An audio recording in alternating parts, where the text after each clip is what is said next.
Bapak Ibu yang dikasih oleh Tuhan. Shalom. Apa kabar semua? Saya diberkati, kamu diberkati, kita semua diberkati. Saya undang jemaat Tuhan untuk bangkit berdiri. Kita akan berfellowship satu dengan yang lain.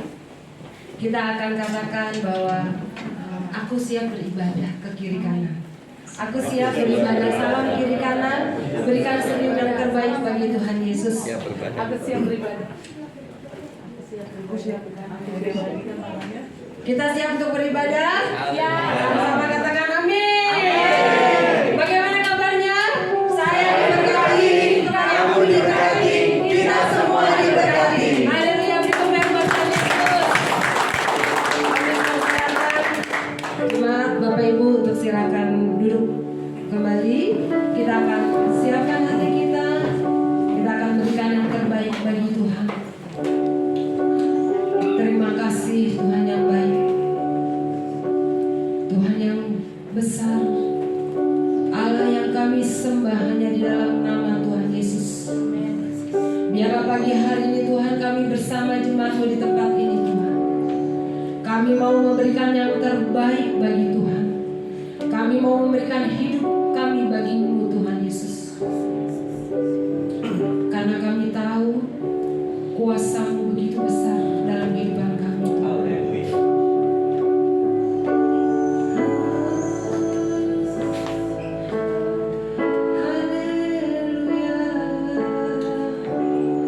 Yesus.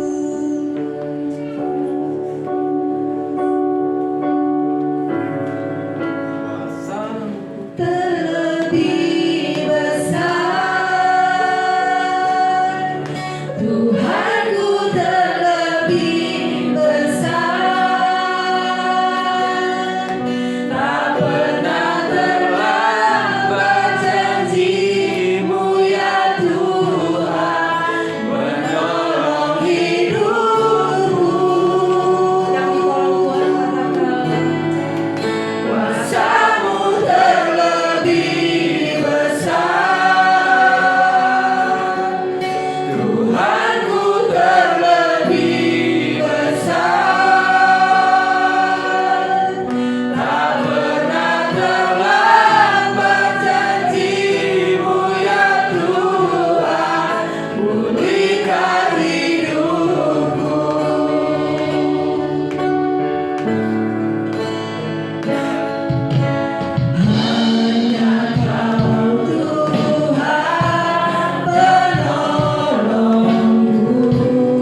Kami percaya kalau kuasa-Mu begitu besar terhadap hidup kami.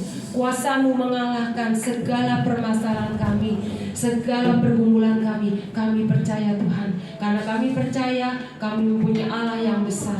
Karena itu Tuhan, biarlah sempurnakan ibadah kami pada pagi hari ini Tuhan. Kami mau bersorak lebih lagi. Kami mau memuji memuliakan nama-Mu. Terima kasih Tuhan. Terima kasih Bapa. Haleluya. Yang mau bersorak bagi Tuhan, katakan haleluya.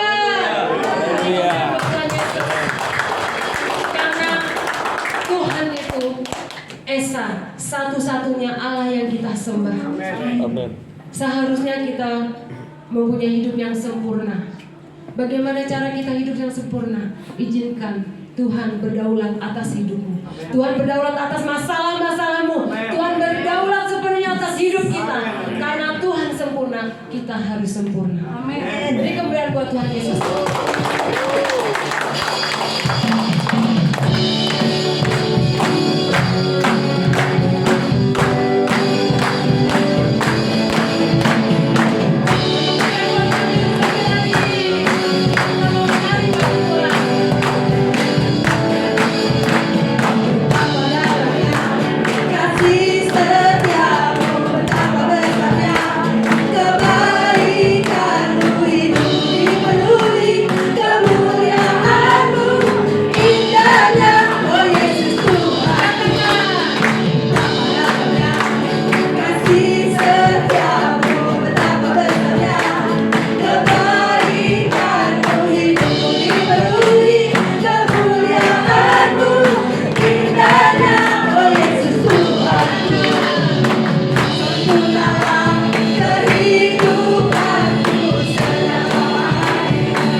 Jemaat Tuhan untuk duduk kembali dengan tetap dalam hadirat Tuhan. Kalau kita ada saat ini, kalau kita berdiri di tempat ini dengan tanpa kekurangan satu apapun, ingatlah satu nama, Tuhan Yesus. Dia Allah penuh anugerah bagi hidup kita. Kalau saat ini kita bisa tetap memuji Tuhan dengan keadaan kita yang sehat, keluarga yang utuh, jangan lupa bersyukur. Orang yang percaya sama Tuhan, orang yang mengandalkan Tuhan, dia akan senantiasa bersyukur apapun keadaannya. Amin. Karena percaya setiap kita mendapat anugerah yang sama dari Tuhan. Haleluya.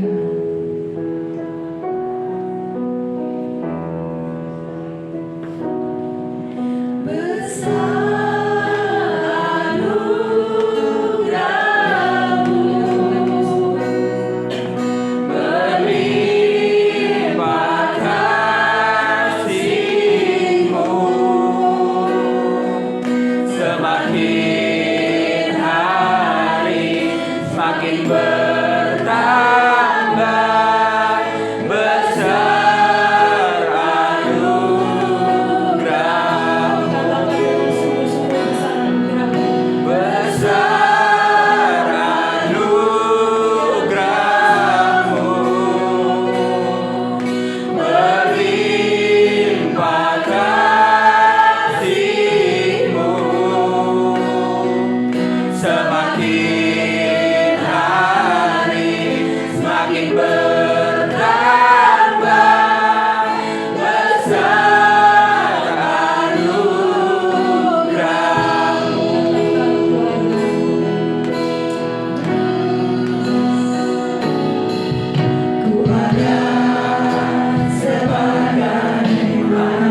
melihat betapa baiknya Tuhan dalam hidup kami.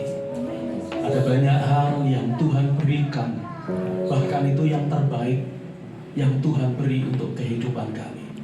Dan terlebih hari ini Tuhan, kami boleh berkumpul bersama-sama di tempat ini, menaikkan pujian kami kepada Tuhan. Sungguh kami bersyukur, Tuhan baik. Kami diberi waktu, diberi kesempatan untuk kami boleh menaikkan syukur kami kepada Tuhan. Dan biarlah setiap pujian syukur kami naik ke tahta Tuhan menjadi korban yang menyenangkan hati-Mu Tuhan. Berkati kami semua, dan sebentar kami akan merenungkan sebagian dari firman Tuhan. Urapi kami, dan biarlah Roh Kudus bertahta di dalam hati kami, supaya setiap kebenaran yang kami terima tidak berlalu begitu saja, tetapi kami dapatkan menjadi sebuah kebenaran yang menguatkan hidup kami, yang mengubahkan kehidupan kami, dan bahkan membuat kami cakap dalam menanggung banyak hal di hari-hari ke depan Tuhan. Terima kasih Bapak, kami menyerahkan semuanya dalam tangan Tuhan. Di dalam nama Tuhan Yesus Kristus kami mengucap syukur dan berdoa. Haleluya. Amin. Amin. Silakan duduk Bapak Ibu. Selamat pagi Bapak Ibu. Selamat pagi. Iya. Saya senang sekali hari ini bisa beribadah bersama dengan Bapak Ibu saudara sekalian. Ya, perkenalkan, nama saya Yosia. Mungkin ada Bapak Ibu yang baru pertama kali hadir, sehingga baru lihat saya. Jadi nama saya Yosia, saya melayani di GPT House Family Center di Gedung Waringin, perbatasan dengan Karawang, Bapak Ibu. Jadi kalau Bapak Ibu dari Lumahaba mau pergi ke Karawang, Amin. nah, sebelum masuk ke Tanjung Pura, jembatan besi itu, ya, di jalur Pantura, saya di jalur yang jalan lama, ya, tepatnya di Pasar Bojong, ya. Terima kasih buat waktu yang diberikan Pak Pendeta Obaja. Beliau ini kakak, udah kayak kakak kandung sudah, Bapak Ibu. Dari sejak kuliah kenal dan kemudian melayani bersama-sama dan sampai akhirnya bisa, ya, mengembalakan di tempat ini bersama dengan Bapak Ibu Saudara sekalian. Ya, saya senang sekali karena makin hari makin banyak. Dan saya berdoa bangunan depan selesai, Bapak Ibu juga selesai ruangan ini tambah gede, ya kan? Harus punya mimpi besar, ya. Puji Tuhan.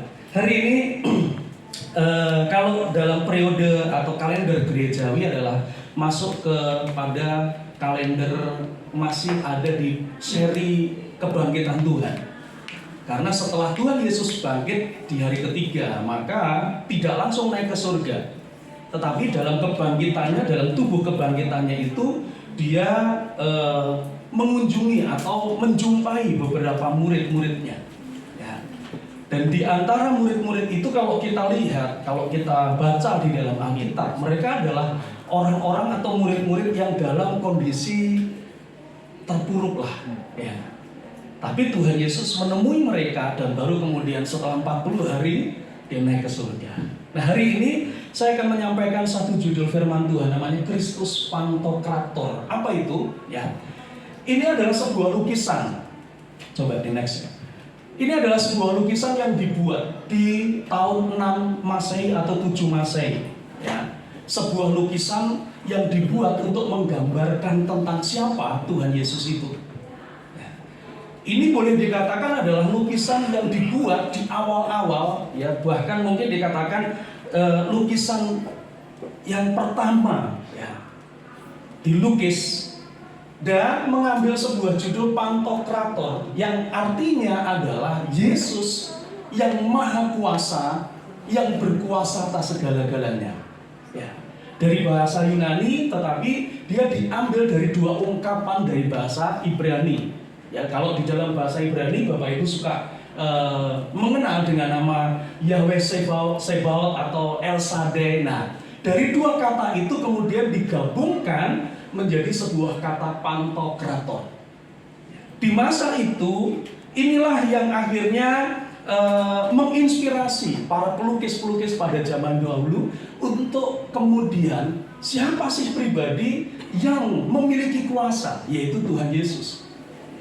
Dia adalah sosok 100% dalam ketuhanannya, tetapi juga 100% dalam kemanusiaannya. Jadi kalau Bapak Ibu Saudara lihat, di wajah Tuhan Yesus ini separuh itu berbeda dengan separuhnya. Dan kalau Bapak Ibu searching di Google, ya, Saudara melihat ada banyak lukisan tentang Yesus atau Kristus Pantokrator. Pantokrator ini yang mukanya juga begitu. Kenapa? Karena yang sebelah itu menggambarkan bahwa dia adalah sungguh-sungguh Allah, tetapi yang sebelah adalah sungguh-sungguh manusia. Ya, kalau yang sebelah sana orang menilai mungkin wah agak lebih cemerlang. Kalau yang sebelah sini agak kusut. Nah, ini muka-muka kita ini kan banyak kan kayak begitu kan saudara, karena terhimpit dengan beban berat jadi kusut gitu, manusiawi ya. Nah, lukisan ini sampai hari ini masih terpampang di sebuah biara di Santo Katrin di Gunung Sinai, Mesir. Jadi kalau Bapak Ibu Saudara punya kesempatan pergi ke Israel, tapi hari ini jangan pergi karena dibandit sama pemerintah Israel gara-gara pemain bola Israel nggak boleh masuk. Ya, sekarang banyak agent travel lagi pusing gitu saudara, karena dari Indonesia nggak boleh masuk juga ke sana. Nah, ditempel di sana dengan sebuah harapan apa? Setiap orang manusia yang hadir dan melihat foto ini, mereka bisa menemukan bahwa Yesus adalah pribadi yang punya kuasa. Ada sebuah harapan. Tapi kalau kita lihat di dalam Injil Lukas pasal 24, ya, Nanti Bapak Ibu Saudara bisa membaca di dalam Injil Lukas pasal 24. Di situ ada sebuah peristiwa di mana pada waktu itu murid-murid pagi-pagi mereka lari ke kubur Tuhan Yesus. Pada waktu mereka sampai di kuburan, mereka mendapati kubur itu kosong, jenazahnya nggak ada, mayatnya nggak ada, yang ada hanya kain lampin yang dilipat. Ya. Lalu kemudian isu mulai berkembang. Ada yang mengatakan, wah jenazah Yesus diambil oleh murid-muridnya, dicuri oleh murid-muridnya, supaya apa? Membuktikan bahwa Yesus bangkit. Padahal murid-murid sendiri juga pusing, Bapak Ibu, ya kan? Mereka juga bingung. Ya. Terjadilah hoax pada waktu itu. Simpang siur berita. Sampai akhirnya apa? Kondisi itu membuat para murid-murid sudah kehilangan tentang jati diri mereka sebagai murid Tuhan Yesus. Kenapa? Karena akhirnya mereka mulai putus asa. Mereka sudah tidak mengenali tentang Tuhan Yesus yang punya kuasa itu, tetapi mereka sendiri mengalami sebuah kondisi bagaimana keadaan itu membuat mereka tertekan. Dan kalau kita lihat di dalam pasal 24 ayat 13 sampai ayatnya 35, di situ ada dua orang murid, yang satu disebut namanya Kleopas, yang satu nggak disebut. Dalam kegalauan mereka kemudian pergi ke sebuah desa, kampung yang namanya Emmaus. Ya. Kenapa mereka pergi? Coba bayangkan Bapak Ibu. Andaikan, ya, ini yang hari-hari ini lagi marak kan, jenderal-jenderal polisi lagi ketiban sial, ya kan? Gara-gara apa? Anaknya bikin ulah. Ya, coba bayangin kalau itu terjadi sama kita, ya kan? Anak kita bikin masalah, kita orang tua pasti akan stres, ya kan saudara? Ikut stres. Nah ini juga sama murid-murid ini. 3,5 tahun mereka bersama dengan Tuhan Yesus, mengalami mujizat, melihat mujizat, bahkan mendengar ajaran-ajaran yang membuat hati itu bergelora dengan sebuah impian bahwa mereka akan terus disertai dengan Tuhan. Tuhan bareng dengan mereka. Kenyataannya hari itu Tuhan yang mereka harapkan mati, Bapak. Lalu kemudian mereka masih pegang janji itu, sehingga apa? Mereka berharap Tuhan Yesus bangkit dan kemudian menunjukkan kemahakuasaannya itu. Tapi kenyataannya apa? Gak ada. Ya, kondisi yang kacau balau itu membuat mereka hilang harapan, sehingga apa? Mereka pergi ke tempat yang sunyi. Ya. Bahkan kalau Bapak Ibu Saudara lihat di dalam ayatnya yang ke-21, ya, kita baca bersama ayat 21 dari Lukas 24. Ayat 21 kita baca bersama. 1, 2, 3. Padahal kami dahulu mengharapkan bahwa Dialah yang datang untuk membebaskan bangsa Israel. Tetapi sementara itu telah lewat 3 hari sejak semuanya itu terjadi, dan seterusnya nggak terjadi apa-apa. Ya, di situ dikatakan, ya, ayat 21, padahal kami dahulu mengharapkan. Pernah enggak dalam kekristenan kita, dalam pengiringan kita kepada Tuhan, kita punya sebuah harapan? Tuhan, kalau boleh usahaku jalannya baik. Tuhan, kalau boleh kesehatanku baik-baik saja. Tuhan, kalau boleh, ya, ini semua berjalan dengan baik. Tapi fakta itu ternyata tidak sesuai dengan sebuah harapan. Ya, kenyataan yang terjadi, mereka mengalami keterpurukan. Dan di tengah-tengah keterpurukan itu, mereka pergi ke tempat yang gelap, ke tempat yang sunyi, ke tempat yang dikatakan di situ, ya, berapa mil itu dikatakan di ayat yang ke-13, 7 mil jauhnya, sekitar 11 km dari kota. Ya. Jadi mereka menyendiri. Dan di dalam perjalanan itu Tuhan Yesus hadir. Tuhan Yesus menemani dalam perjalanan mereka. Dalam kegalauan itu Tuhan Yesus menemani. Tapi ternyata mereka tidak melihat Yesus. Dianggap sebagai orang lain. Ya, biasa kan kalau orang lagi galau, ya, Tuhan pun nggak kelihatan. Benar nggak saudara? Kalau lagi dalam masalah, pertolongan Tuhan pun kayaknya udah nggak ada gitu. Nah, mereka mengalami itu sampai akhirnya kemudian di ayat 25 Tuhan Yesus mengingatkan tentang kebenaran firman yang pernah dia ucapkan. Ya, Tuhan Yesus berkata, loh, tuh Yesus harus mati lalu bangkit dan menyatakan kemuliaannya. Tapi mereka nggak sadar. Sudah diingatkan firman, tetap nggak sadar, Bapak Ibu. Ya, inilah yang terjadi fakta dalam hidup kita. Ya, apa yang dikerjakan oleh murid-murid ini, kenapa mereka bisa mengalami begitu? Karena pengenalan mereka akan Tuhan belum sempurna. Ya, Bapak Ibu, seringkali kalau pengenalan kita kepada Tuhan adalah sebatas pola pikir kita, maka seringkali kita membuat sebuah kerangka pikir yang salah. Dengan kita mengkotak-kotakkan Tuhan.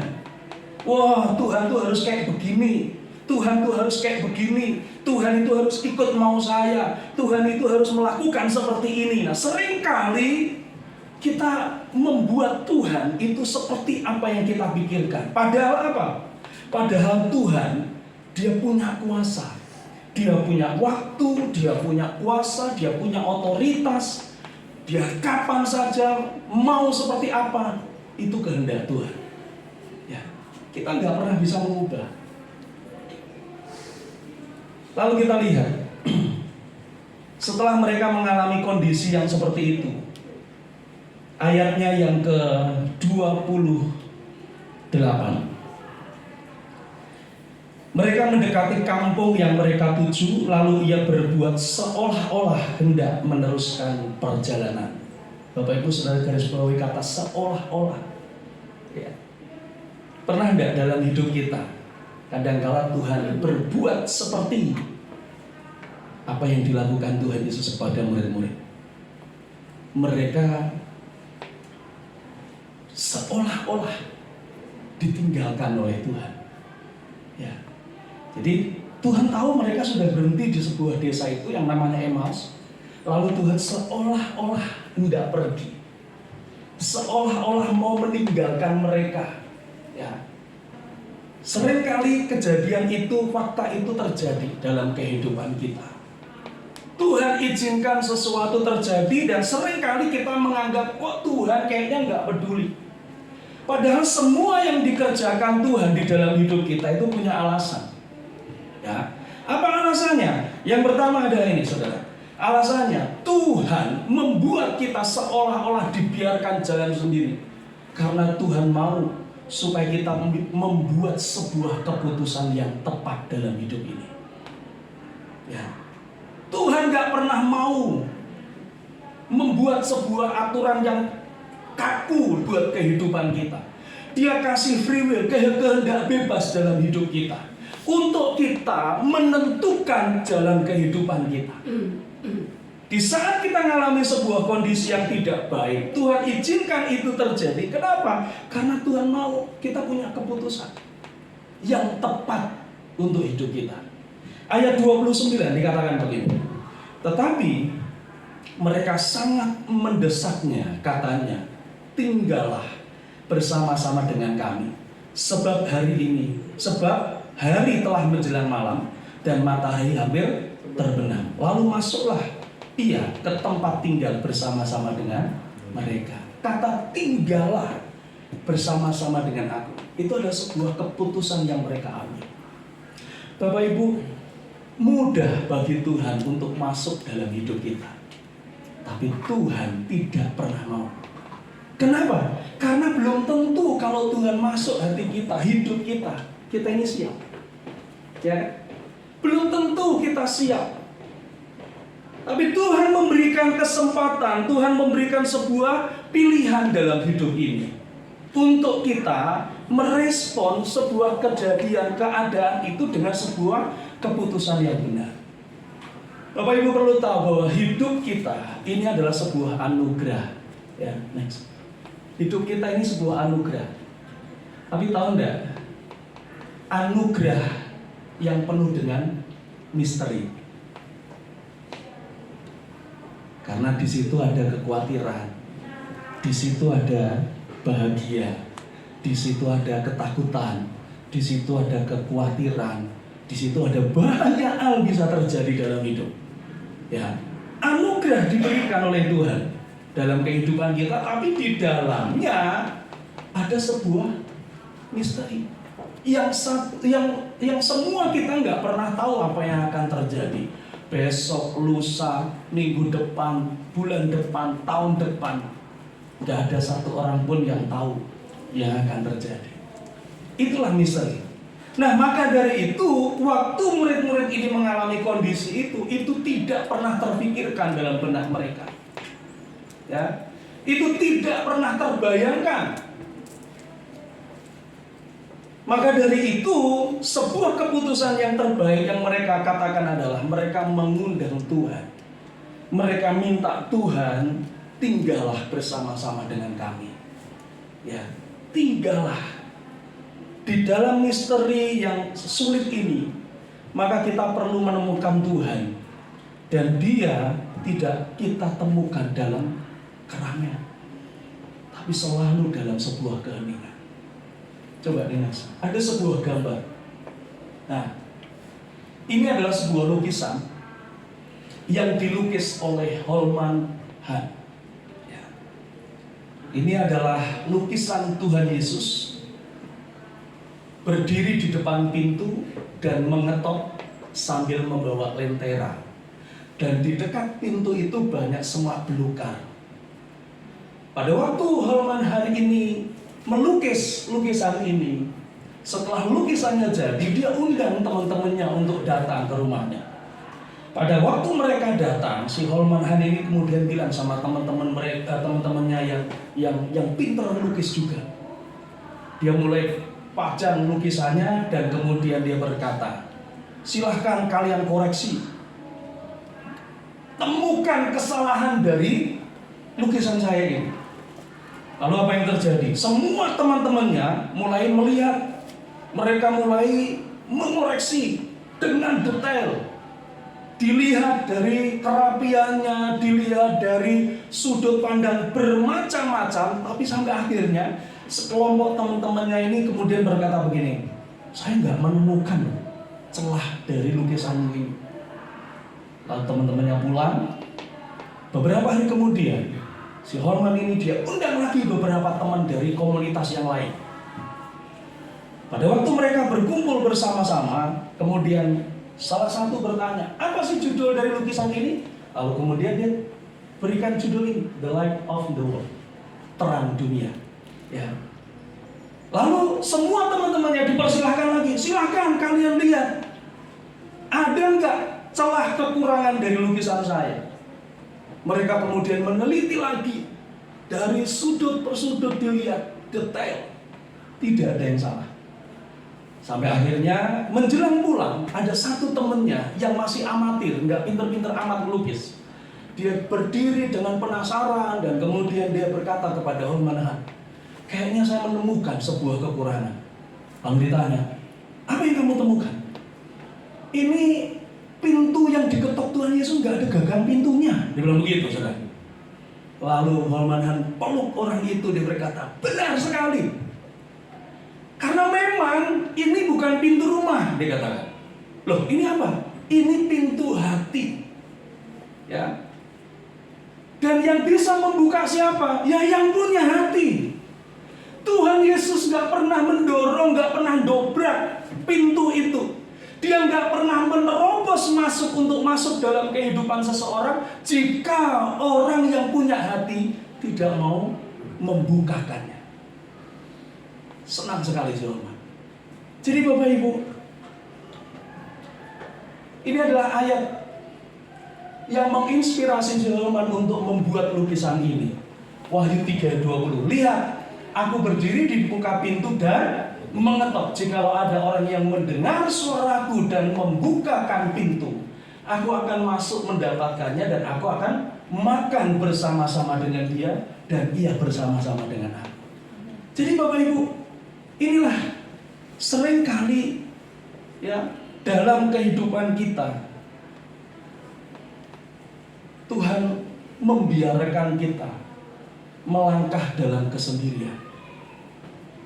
Tuhan kasih ruang buat kita berjalan sendiri, melakukan banyak hal. Supaya apa? Di satu titik kita menyadari bahwa kita perlu Tuhan. Dan murid-murid ini, 2 orang murid ini, dia sadar bahwa orang asing yang bersama dengan dia ini adalah orang penting. Sehingga di saat mereka sudah berjalan sekian waktu, ngobrol panjang lebar, mereka anggap Tuhan Yesus sebagai orang asing yang gak punya pengaruh, yang gak punya kuasa. Tapi di titik itu, di saat Tuhan Yesus mau berjalan lagi, mereka berkata, tinggallah bersama dengan aku. Yang kedua, ayat 29 dari Lukas 24 tadi. Dikatakan demikian. Tetapi mereka sangat mendesaknya, katanya, tinggallah bersama-sama dengan kami, sebab hari telah menjelang malam dan matahari hampir terbenam. Lalu masuklah ia untuk tinggal bersama-sama dengan mereka. Ayat 30. Waktu ia duduk makan dengan mereka, ia mengambil roti, mengucap berkat, lalu memecah-mecahkannya dan memberikannya kepada mereka. Ayat 31. Ketika itu terbukalah mata mereka dan mereka pun mengenal dia, tetapi ia lenyap dari tengah-tengah mereka. Bapak Ibu, kalau Bapak Ibu Saudara membaca ayat 30, apa yang terbersih dalam benak Saudara? Perjamuan kudus, ya kan? Pada waktu Bapak Ibu Saudara terima roti, terima anggur, lalu kemudian mengangkat roti, mengangkat anggur, cawan itu, maka firman yang dikatakan adalah ini. Seperti yang ditulis di dalam 1 Korintus 11 ayat 25, ya kan? Tuhan Yesus mengambil roti, mengambil cawan, lalu kemudian apa? Roti itu dipecah-pecahkannya. Ya. Apa artinya? Artinya begini. Memecahkan roti itu artinya membangun sebuah persekutuan sebagai sebuah hubungan untuk mengingat dan diingat Tuhan. Ya. Bapak Ibu, dikasihi itu adalah sesuatu, tetapi kalau diingat itu adalah sebuah kasih yang nyata. Saat Bapak Ibu Saudara lagi ulang tahun, tahu-tahu Bapak Gembala atau Ibu Gembala telepon, selamat ulang tahun Pak, selamat ulang tahun Bu, dan kemudian mendoakan. Mungkin yang disampaikan atau yang dibawa bukan hadiah, bukan bingkisan, atau bahkan mungkin bukan kue ulang tahun. Coba bayangkan kalau Pak Irawan dengan Bu Diah, jemaatnya ulang tahun ngasih kue satu-satu. Ya. Ya. Tapi kalau sudah ditelepon itu adalah sebuah kasih yang nyata. Artinya apa? Saudara diingat. Ya. Saudara diingat. Tadi saya katakan, pada waktu Tuhan Yesus bangkit dari kematian, siapa saja sih yang ditemuin Tuhan Yesus? Mereka adalah orang-orang yang diingat Tuhan. Kenapa? Karena kondisi mereka yang terpuruk. Ya, salah satunya adalah apa? Kleopas dan temannya. Yang kedua siapa? Thomas. Ya kan? Thomas dia berkata, kalau aku nggak taruh tangan jariku ke lubang paku, aku nggak akan percaya. Itu orang hebat loh saudara. Kenapa? Kadang-kadang orang berpikir, wah harus percaya. Enggak. Dia pengen tahu kebenarannya sampai akhirnya dia kejar kebenaran itu, dan Tuhan datang menjawab untuk menunjukkan kebenaran. Ya. Lalu siapa yang ditemui? Maria Magdalena. Di antara perempuan yang lain, Maria Magdalena ditemui Tuhan Yesus. Kenapa? Karena Maria Magdalena adalah perempuan yang terpuruk. Dia mengalami kerasukan setan, bukan cuma 1, 7 setan masuk dalam tubuhnya. Maria adalah golongan perempuan yang lahir dari golongan orang kaya, tapi dirasuk setan. Bapak Ibu pernah ikut mendoakan atau pernah dilepaskan dari kuasa jahat? Ayo. Pernah ikut doain? Ya, ngusir satu setan aja setengah mati, bener nggak? Ya, saya awal mula kuliah di Semarang oleh salah satu dosen saya, Pak Sundoro. Saya diajak. Waktu itu saya baru belajar main gitar, saudara. Main gitarnya 3 jurus, CFG gitu pokoknya ya. Mau nyanyi apa aja, kuncinya CFG itu, saudara. Treng. Tahu-tahu dosen saya bilang begini, Yosia, ikut saya. Kemana om? Wow, pokoknya ikut. Oh gitar. Saya tenteng gitar, saudara. Masuk mobil beliau, diajak kunjungan ke sebuah rumah jemaat. Sampai ke rumah jemaat, baru masuk, rasanya udah nggak enak, saudara. Lalu ketemulah dengan jemaat, diajak ngobrol, dilayani. Lalu siap ya? Ngapain om? Gitarin. Ya, saya mulai gitar, nyanyi, saudara. Didoakan. Tahu-tahu apa yang terjadi? Setengah jam didoain, manifestasi. Wah, itu orang gede badannya. Wah, sudah tahu berapa jam saya harus main gitar? 3 jam. Ngecreng sampai pegel tangan saya. Untuk melepasin 1 Maria 7. 1 aja udah stres, saudara. Apalagi 7, udah kayak orang gila saya yakin. Ya kan? Ketemu orang mungkin ketawa-ketawa sendiri, senyum-senyum sendiri, mungkin seperti itu. Dan saya yakin kondisi batin Maria itu tidak seindah apa yang kita bayangkan. Saya yakin dia tersiksa. Dalam ketersiksaan itu Yesus hadir melepaskan dia. Memang nggak ditulis secara detail di dalam Alkitab. Hanya dijelaskan Maria disembuhkan dari 7 ikatan roh jahat. Mungkin tidak semenarik yang lain mungkin saudara kisahnya. Tapi saya yakin pada waktu Tuhan Yesus mati di salib, habis harapannya. Kenapa? Karena selama ini yang terima dia hanya Yesus. Makanya dia adalah salah satu perempuan yang mengiringi Yesus kemanapun Yesus pergi. Dia yang support pelayanan Yesus. Semua harta bendanya dipakai untuk melayani Yesus. Bahkan sampai di atas kayu salib dia adalah salah satu perempuan yang nungguin Tuhan Yesus disalib. Makanya pada waktu Tuhan Yesus 3 hari kemudian bangkit, dia adalah perempuan yang lari ke kubur. Dan pada waktu sampai di kuburan kosong dia nangis. Sampai malaikat nemuin dia. Dia berkata, guruku dicuri orang. Itu sudah.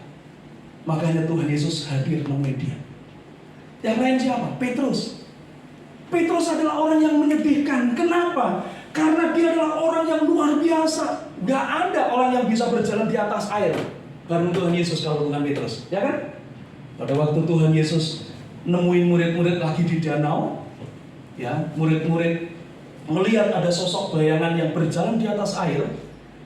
Lalu mereka lihat, itu hantu. Nah, setelah dekat, mereka tahu itu Tuhan Yesus. Petrus berkata, Tuhan, itu kalau engkau izinkan aku menghampirimu. Tuhan Yesus berkata, ayo silakan. Ya. Lalu dia mulai keluarkan kakinya dari perahu. Dia jejakkan kakinya di atas air itu dan dia berjalan di atas air.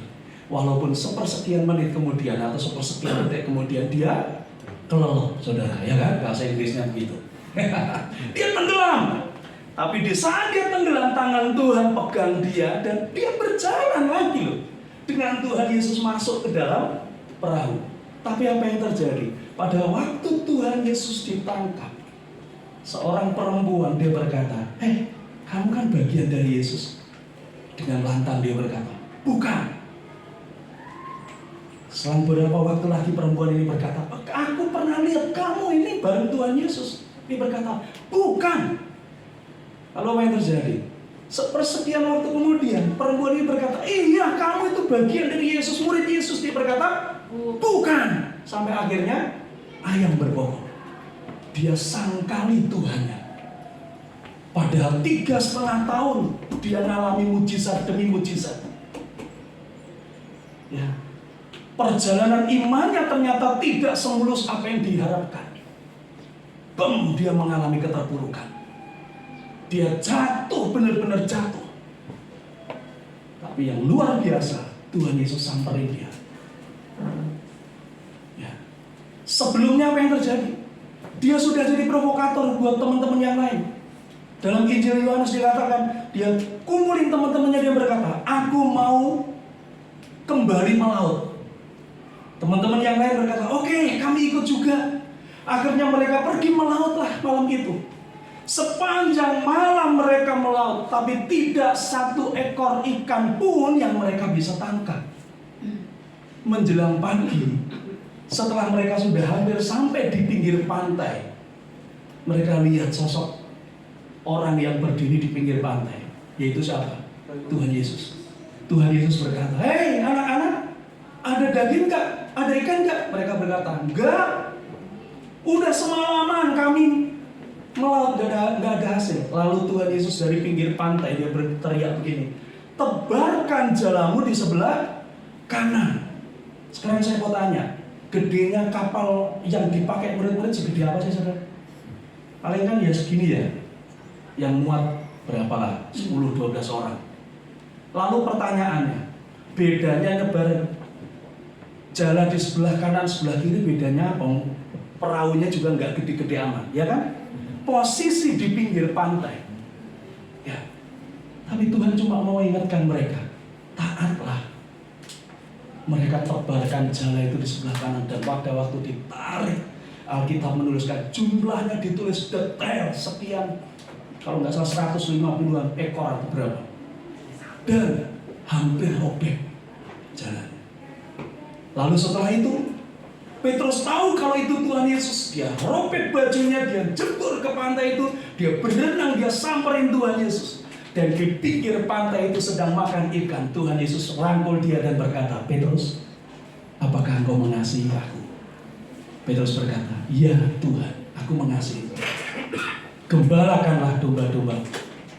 Lalu ditanya lagi, Petrus, apakah engkau mengasihi aku? Ya Tuhan, aku mengasihi engkau. Gembalakanlah domba-dombaku. Sampai akhirnya ketiga kali dikatakan, Petrus, apakah engkau mengasihi aku? Petrus nangis. Dan dia berkata, ya Tuhan, aku mengasihi engkau.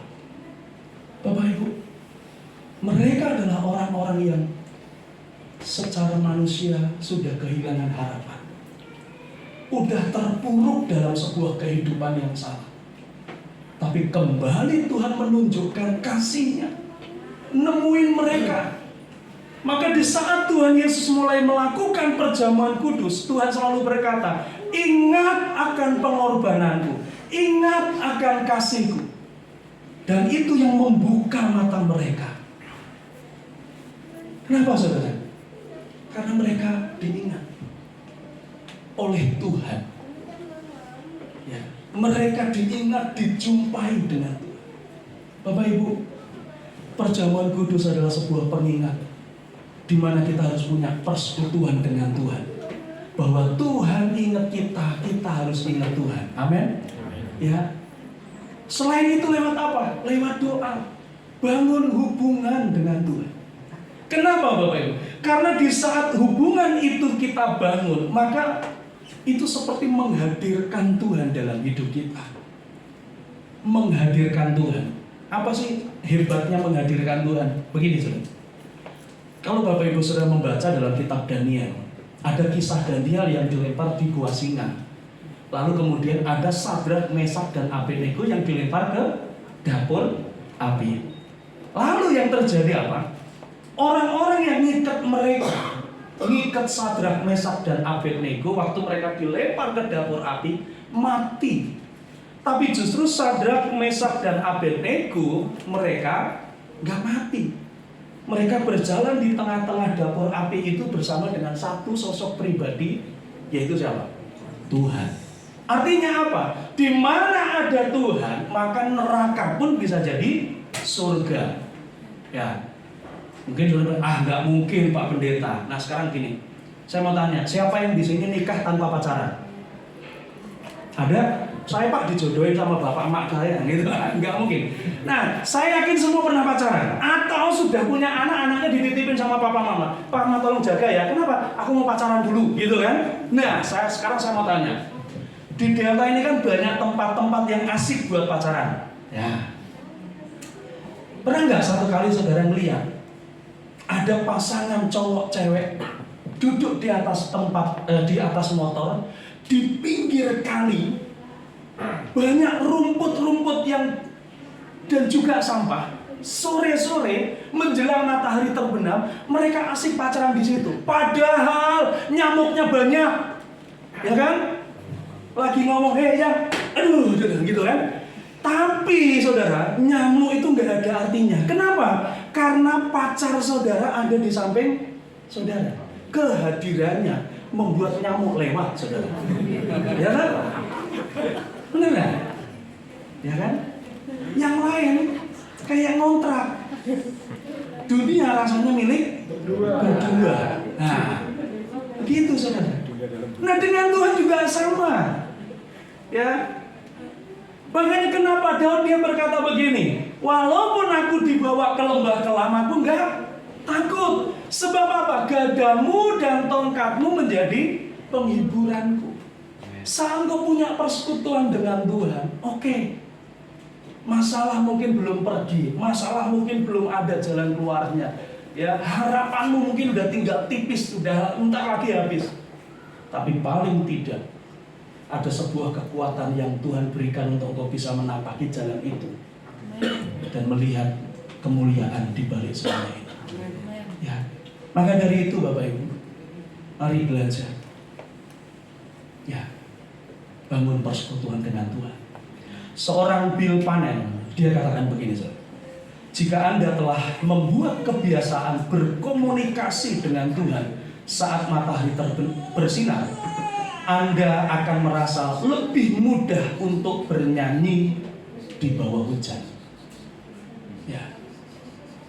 Saat saudara sudah mengawali hari saudara dengan berkomunikasi dengan Tuhan, saudara ingat Tuhan, saya yakin saudara akan dimampukan untuk melewati hari itu. Walaupun ada hujan, ada badai, dan segala macam.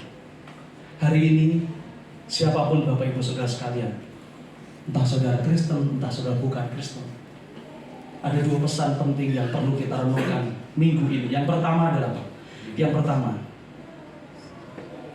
naikkan doa yang sederhana seperti yang murid-murid tadi naikkan, yaitu apa? Tuhan, tinggallah bersama dengan kami. Stay with me. Tuhan, tinggallah bersama dengan keluarga. Tuhan, tinggallah dalam bisnisku. Tuhan, tinggallah dalam gereja.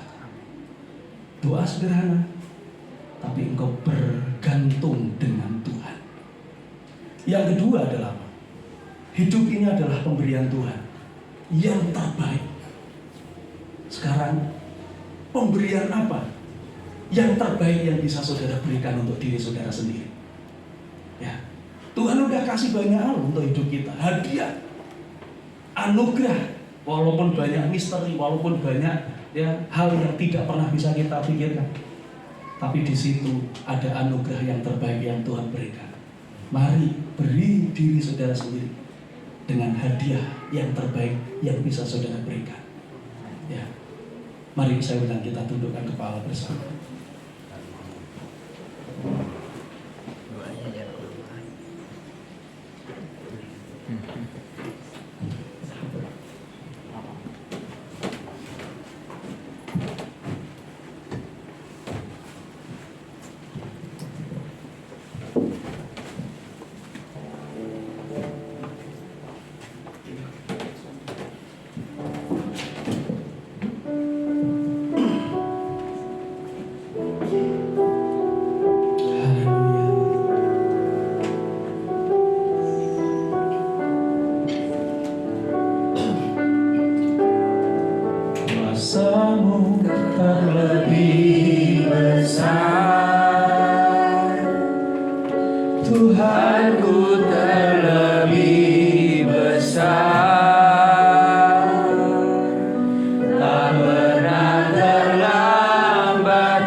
di saat hilang harapan, ada di saat dimana hidup kita seperti gelap, dan bahkan kita merasa Tuhan ninggalin kita.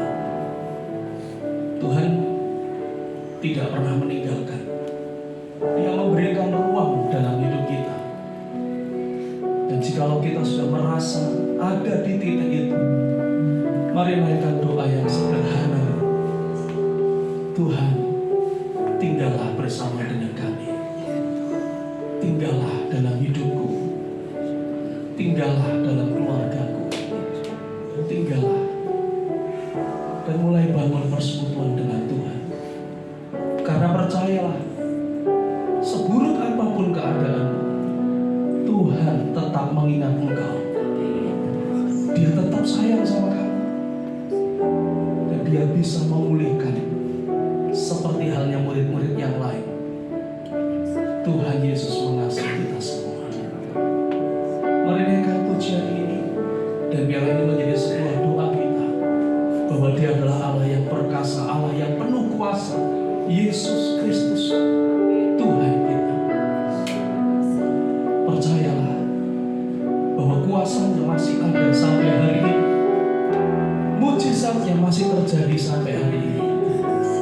Kebaikan dan kemurahan Dia terus nyatakan dalam hidup kita.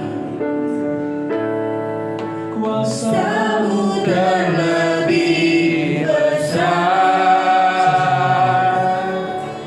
Tuhanku terlebih besar,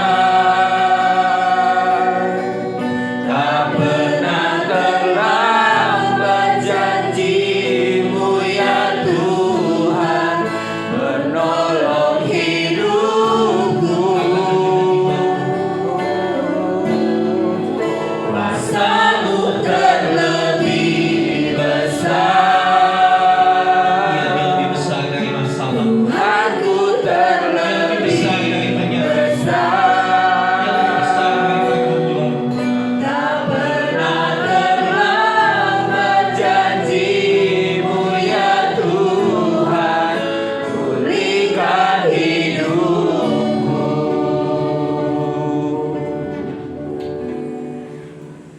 Ambil waktu 1-2 menit. Naikkan doa yang sederhana.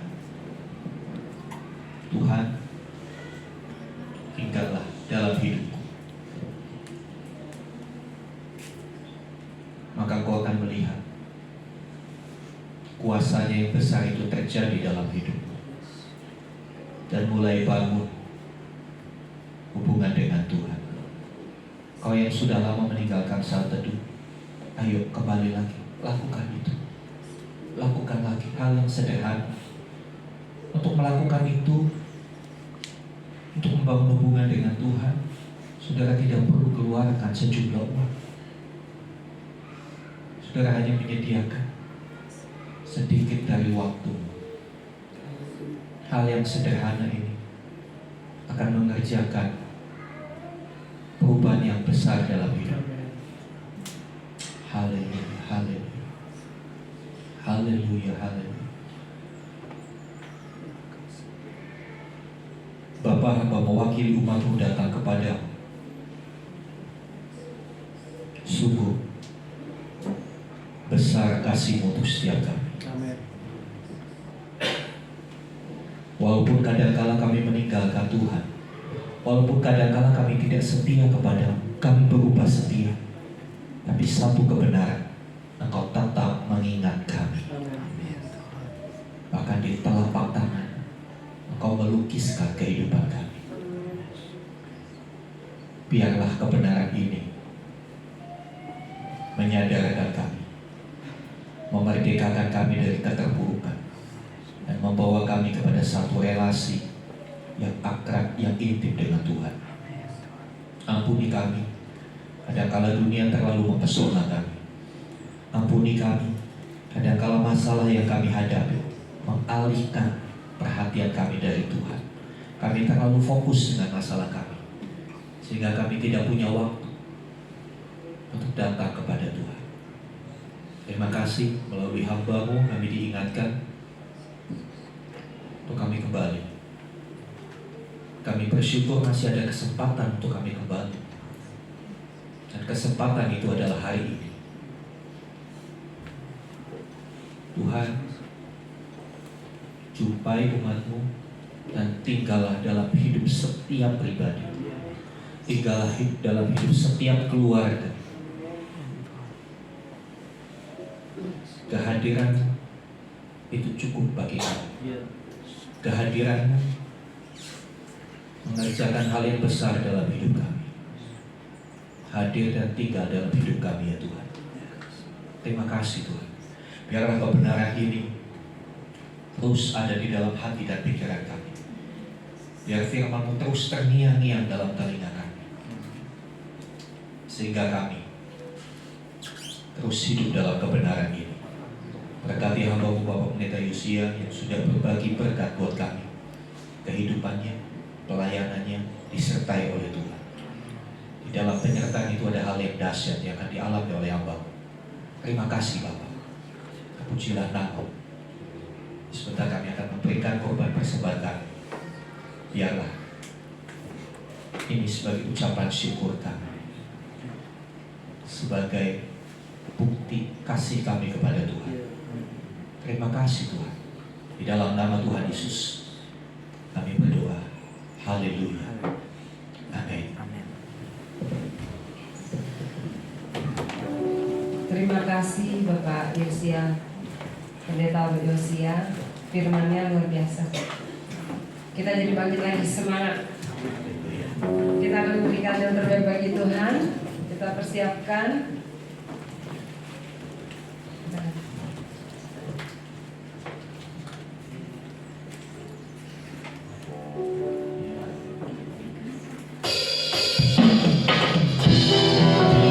Yang bertugas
Ya Bapa yang bertahta dalam kerajaan surga, puji syukur kami panjatkan kehadiran-Mu Bapa atas penyertaan-Mu kepada kami Bapa di gereja ini Bapa.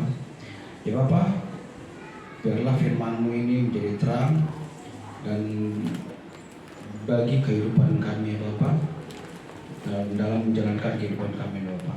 Berkati pendeta yang memberikan membawakan firman-Mu ya Bapa. Ya Bapa, kami sedikit dari hasil kami untuk mempersembahkan persembahan ini Bapak. Biarlah persembahan ini berguna bagi gereja yang kudus ini Bapak dan bermanfaat. Terima kasih Bapak. Amin. Di dalam anak-Mu Yesus Kristus yang hidup. Haleluya. Amin. Amin. Nanti saya minta Bapak Agustinus pimpin kita dalam doa syafaat.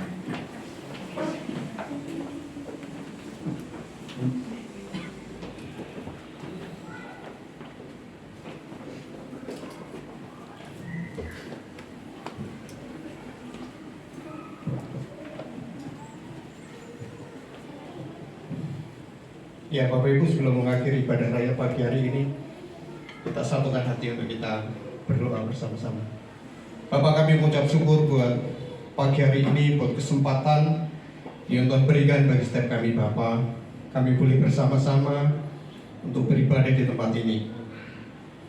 Biarlah apa yang kami dengar pagi hari ini, apa yang kami baca pada pagi hari ini Tuhan Yesus, tidak berhenti sampai di tempat ini, tetapi biarlah Roh Kudus yang senantiasa terus menumbuh kembangkan setiap benih firman Tuhan di tengah kehidupan kami. Kami menyadari bahwa kehidupan ini adalah suatu kesempatan untuk kami berkarya. Biarlah Bapak surga, apapun yang kami alami hari-hari ini ke depan, tetapi seperti apa yang disampaikan oleh hamba-Mu pada pagi hari ini, biarlah senantiasa Tuhan tinggal di dalam kehidupan kami. Tuhan tinggal di tengah-tengah kehidupan pribadi lepas pribadi. Tuhan tinggal di tengah-tengah kehidupan rumah tangga kami. Tuhan tinggal di tengah-tengah usaha pekerjaan kami. Bahkan dimanapun kami melangkah Tuhan Yesus, biarlah penyertaan Tuhan yang sempurna untuk menyertai kehidupan kami. Terima kasih Bapak surga, materikan firman-Mu pada pagi hari ini tumbuh kembangkan di dalam setiap pribadi kami Bapak, sehingga kekristenan kami semakin hari kami semakin dinikmati oleh orang banyak. Orang boleh melihat kami, boleh mengenal kami bukan sekedar kami seorang Kristen yang rajin di dalam bergereja, rajin di dalam pelayanan, tetapi biarlah kami dikenal bagaimana kami hidup benar. Terima kasih Bapak surga. Kami mengucap syukur buat hamba-Mu Bapak Pendeta Yosia Tuhan yang telah Tuhan utus di tempat ini melayani kami. Biarlah kekuatan, kesehatan menyertai hamba-Mu Tuhan. Penguramatan hikmat Allah yang mengalir atas hidupnya. Di dalam penggembalaan di gedung gede kami percaya bahwa Tuhan tambah-tambahkan roh penggembalaan yang sungguh-sungguh Tuhan anugerahkan atas hamba-Mu. Terima kasih Bapak, berkati istri maupun kedua putrinya Tuhan. Kami percaya bahwa keluarga ini adalah pemeliharaan Allah yang ajaib. Terima kasih Bapak, mengucap syukur buat gembala kami Bapak Ubaja Irawan Tuhan yang telah Tuhan utus untuk memimpin setiap kami Tuhan Yesus. Biarlah doa yang sama, kekuatan, kesehatan, pengurapan hikmat Allah turun atas hamba-Mu Tuhan. Tuhan pakai hari lepas hari semakin ajaib. Berkati Budia bersama dengan kedua putrinya Tuhan. Kami percaya pemeliharaan Allah nyata atas keluarga ini Tuhan Yesus. Terima kasih Bapak, mengucap syukur buat setiap jemaat yang bersama-sama dengan kami pada pagi hari ini Tuhan Yesus. Bapak, kami percaya bahwa biarlah iman keyakinan kami di dalam Tuhan tidak pernah luntur dengan apapun yang kami hadapi. Iman keyakinan kami di dalam Tuhan, di dalam kami melayani Tuhan, tidak pernah undur dengan apapun yang kami dengar, apapun yang kami hadapi Tuhan Yesus. Tetapi biarlah tekad yang teguh di dalam kehidupan kami untuk kami terus mengiringi Tuhan sampai akhirnya Tuhan. Terima kasih Bapak, kami menyerahkan untuk seluruh jemaat yang ada. Kiranya damai sejahtera Allah melingkupi atas setiap kami. Tuhan memberkati keluarga demi keluarga. Tuhan berkati pekerjaan usaha kami. Tuhan berkati apapun yang menjadi aktivitas kami. Dan biarlah kehadiran Allah yang senantiasa kami rindukan, bahkan kami mengalami Tuhan di setiap kehidupan kami Tuhan. Terima kasih Bapak, mengucap syukur buat gereja di tempat ini. Biarlah keberadaan gereja ini menjadi berkat bagi lingkungan kami Tuhan. Kami melepaskan buat lingkungan kami untuk RT setempat, damai sejahtera Allah turun atas mereka Tuhan. Bahkan lebih daripada itu Tuhan Yesus, bila pengenalan dengan Tuhan, mereka boleh mengalami juga seperti kami. Terima kasih Bapak, diberkatilah bangsa dan negara kami, diberkatilah kota kami di Tamas Tuhan Yesus. Biar dari pemerintah pusat hingga daerah, kami percaya bahwa tangan Tuhan yang senantiasa terus menyertai bangsa ini maupun kota ini Tuhan. Terima kasih Bapak surga, kami ucap syukur.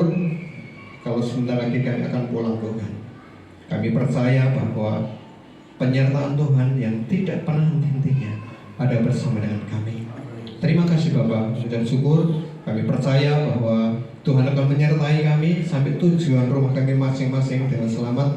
Bahkan damai sejahtera Allah yang melampaui segala akal bersama-sama dengan kami. Terima kasih Bapak. Sebelum kami pulang, kami rindu menerima berkat-Mu melalui hamba-Mu. Mari jemaat yang dikasih Tuhan, buka hatimu, angkat tanganmu, dan sekarang terimalah rahmat anugerah dari Bapa di surga. Di dalam kasih dan karya Tuhan Yesus Kristus, bersama-sama penyertaan pengurapan Roh Kudus, terimalah berkat-berkat jasmani, terlebih lagi berkat rohani. Jadilah berkat dimanapun Tuhan menempatkan engkau. Karena itu, pergilah Jadikanlah semua bangsa-Mu ikut.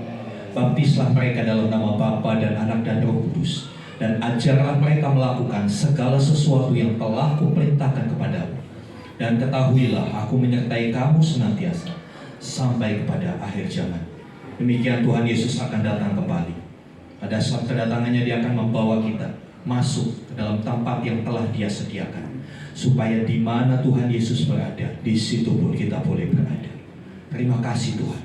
Di dalam nama Tuhan Yesus kami mohonkan doa berkat. Haleluya. Amin. Kiranya Engkau memberkati aku melimpah-limpah dan memperluas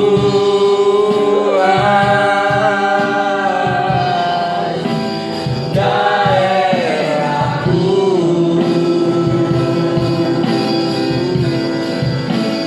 dan kiranya tanganmu menyertai aku dan melimpah